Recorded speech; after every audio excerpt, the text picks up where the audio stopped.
আসসালামু আলাইকুম। এখন শুনবেন সংবাদ শিরোনাম। গণসংযোগকালে চট্টগ্রাম ৮ আসনের বিএনপি প্রার্থী এরশাদুল্লাহ গুলিবিদ্ধ, ঘোষিত মনোনয়ন নিয়ে আজও কয়েক জেলায় বিক্ষোভ, সড়ক রেলপথ অবরোধ। সমস্যা সংকুল অকার্যকর ৫ ব্যাংকের শেয়ার মূল্য শূন্য ঘোষণা, প্রশাসক দিয়ে চলবে কার্যক্রম, চাকরি থাকছে কর্মীদের, টাকা ফেরত পাবে গ্রাহক। জুলাই সনদ ও গণভোট কেন্দ্রিক দূরত্ব ঘোচাতে ৯ দলের উদ্যোগ, রূপরেখা অনুযায়ী যথাসময়ে সুষ্ঠু নির্বাচনের প্রস্তুতি নিচ্ছে সেনাবাহিনী। দায়িত্ব ছেড়ে বিএনপি থেকে নির্বাচনের ঘোষণা, অ্যাটর্নি জেনারেলের শরিকদের ৪০ আসনে ছাড় দিতে পারে দলটি, সমঝোতা হলেও ছোট দলগুলোর দুশ্চিন্তা, বিদ্রোহী প্রার্থী। নির্বাচনের মৌলিক বিষয় চূড়ান্ত হলেই জোটের ব্যাপারে সিদ্ধান্ত নেবে জামায়াত, খালেদা জিয়া সহ শীর্ষ নেতাদের আসনে প্রার্থী দেবে না এনসিপি। ডেঙ্গুতে ২৪ ঘন্টায় ১০ জনের প্রাণহানি, আক্রান্ত হাজারেরও বেশি, দেরিতে চিকিৎসা নেওয়ার কারণে মৃত্যু বেশি, আবারও বলল স্বাস্থ্য অধিদপ্তর। পাইলটের উড্ডয়ন ত্রুটিতে মাইলস্টোনে বিমান দুর্ঘটনা, প্রধান উপদেষ্টার কাছে তদন্ত রিপোর্ট, এখন থেকে ঢাকার বাইরে প্রশিক্ষণ পরিচালনার সুপারিশ।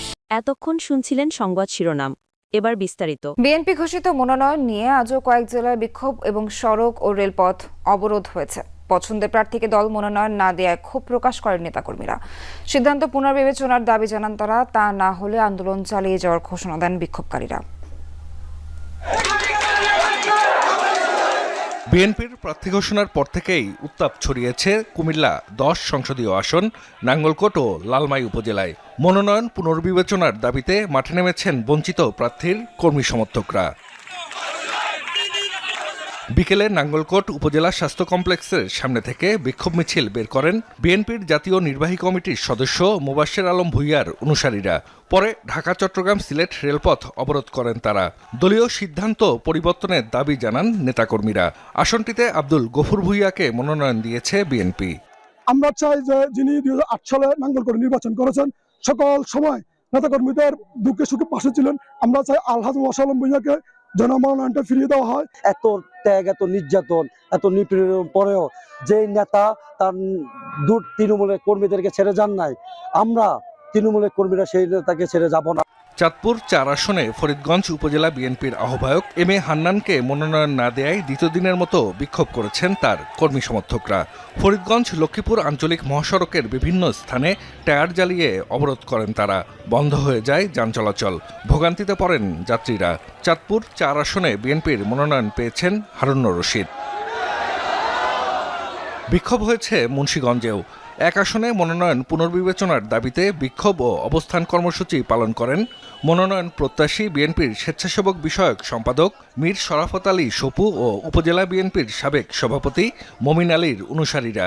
তারা অভিযোগ করেন আসনটিতে মনোনয়নের ক্ষেত্রে ত্যাগী ও যোগ্য নেতাদের বঞ্চিত করা হয়েছে।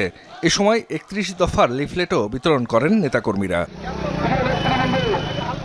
সাতক্ষীরা ৩ আসনে বিএনপির মনোনয়ন বঞ্চিত ডাক্তার শহীদুল আলমের অনুসারীরা কালীগঞ্জে মানববন্ধন ও বিক্ষোভ করেছেন।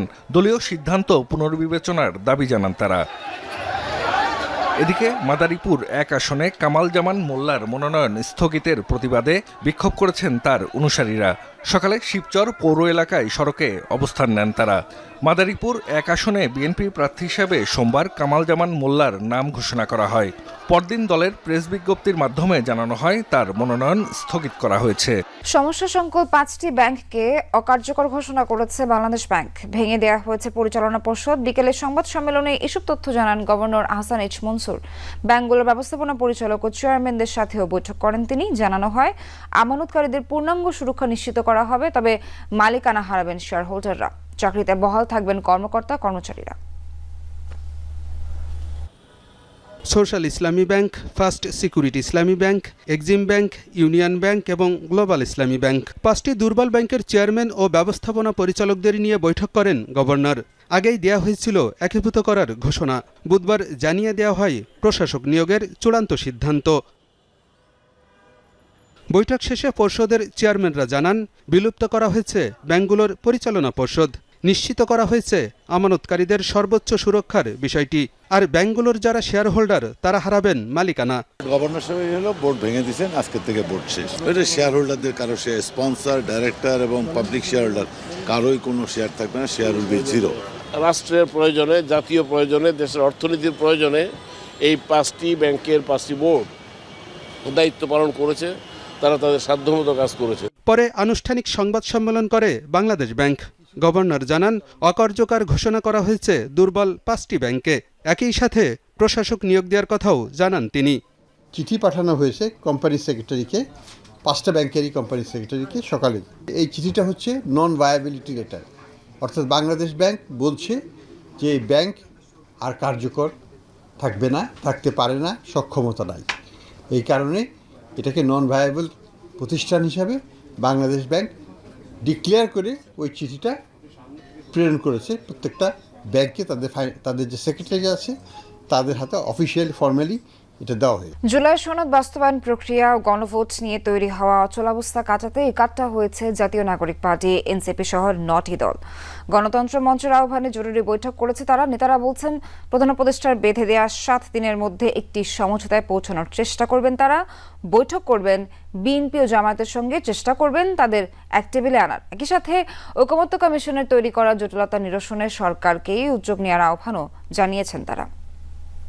আগামী 1 সপ্তাহের মধ্যে সরকারকে ঐক্যবদ্ধ দিক নির্দেশনা প্রদান করার আহ্বান জানানো হয়। ওনারা যদি ঐক্যবদ্ধ নির্দেশনা না দিতে পারেন, অবশ্যই সরকারের মতো সিদ্ধান্ত নেবে। জুলাই সনদ বাস্তবায়ন প্রক্রিয়া ও গণভোটের সময়সহ অমীমাংসিত ইস্যুতে সমঝোতার জন্য রাজনৈতিক দলগুলোকে 7 দিনের সময় বেঁধে দিয়েছে অন্তর্বর্তী সরকার। 2 দিন পেরিয়ে গেলেও দ্বন্দ্বের কেন্দ্রমূলে থাকা বিএনপি ও জামায়াতের মধ্যে প্রকাশ্যে আলোচনার কোনো লক্ষণ নেই। এ অবস্থায় বিদ্যমান রাজনৈতিক অচলাবস্থা কাটাতে জরুরি বৈঠক ডাকে গণতন্ত্র মঞ্চ, যাতে 6 শরিক ছাড়াও যোগ দেন এনসিপি, এবি পার্টি, গণ অধিকার পরিষদ সহ 9টি দল। প্রায় 1.5 ঘন্টার বৈঠক শেষে গণমাধ্যমের মুখোমুখি হন নেতারা। বলেন, তারা এখন বিএনপি জামায়াতের কাছে যাবেন, চেষ্টা করবেন সবাইকে নিয়ে একটি সমাধানের পথ খুঁজে বের করার। আমরা নিজেদের মধ্যে কিছু বিষয়ে কাছাকাছি এসেছি এবং আমরা অপরাপর যে রাজনৈতিক দল আছে তাদের সাথে আমরা আবার কথা বলাটা অব্যাহত রাখব এবং আমরা আশা করছি যে আমরা সবাই মিলে একটা জায়গার মধ্যে কিছু পরিমাণে হয়তো কাছাকাছি আসতে পারবো। সেটা সরকারকে আমরা জানাবো, কিন্তু প্রধানত সরকারকে এটার আসলে সমাধান করতে হবে। এই 9টি দলের উদ্যোগে আমরা বিএনপির সাথেও বসবো, জামাতের সাথেও বসে আমরা আসলে একটা সমন্বয় করে কিভাবে আসলে এটা একটা পয়েন্টে আমরা আসতে পারি। শুধুমাত্র বিএনপি জামাতই নয়, আরও যে অন্যান্য দলগুলো আছে, ইসলামিক দল, বামপন্থী দল, মধ্যপন্থী দল, সবার সাথে আমরা এই 9টি দল বসবো। আমরা আশাবাদী অবশ্যই একটি সমাধান হতে হবে। রাজনৈতিক দলগুলোর যেমন দায়িত্ব আছে, তেমনি অন্তর্বর্তী সরকারও দায়িত্ব এড়াতে পারে না বলে মন্তব্য করেন বৈঠকে অংশ নেওয়া দলের নেতারা। বলেন, সঠিক সিদ্ধান্ত নিতে ব্যর্থ হলে সরকারের প্রতি জনগণের আস্থা কমে যাবে। সংস্কারকে নিয়ে যে সংকটের জায়গা উদ্ভূত হয়েছে সেটা যেন সুষ্ঠুভাবে এটা সমাধান হয়, এবং এই জায়গাটাতে আমাদের পক্ষ থেকে আন্তরিকতা রয়েছে, কিন্তু সরকারকেই আসলে সাহসী ভূমিকা পালন করতে হবে।